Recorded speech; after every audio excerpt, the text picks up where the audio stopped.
La grande festa per Sant'Agostino Roscelli nel suo paese nativo, Bargone di Casalza Ligure, quest'anno è stata celebrata in modo speciale. Prima della messa è stato inaugurato il restauro dell'acciottolato sul sagrato della chiesa di San Martino. Abbiamo operato mettendo la malta e riproducendo il disegno con i ciotoli che i cittadini nel corso del tempo hanno messo da parte, perché la cosa notevole di questo restauro, che non è che capiti spesso, è che abbiamo lavorato con i ciotoli originali e questa è veramente una benedizione. In chiesa il vescovo Alberto Tanasini ha fatto risuonare alcune parole di Donna Roscelli rivolte alle suore immacolatine da lui fondate. Siate voi fedeli al buon Dio e vedrete se egli si lascerà vincere in generosità.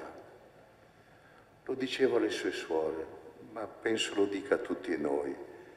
Quando ci troviamo di fronte alle nostre difficoltà, ai nostri problemi, confidare in Dio, perché quello che si compie sia prima di tutto opera sua. Come la comunità parrocchiale ha partecipato? Ha risposto molto bene, nel senso che abbiamo riempito la chiesa e c'è stata una bella partecipazione.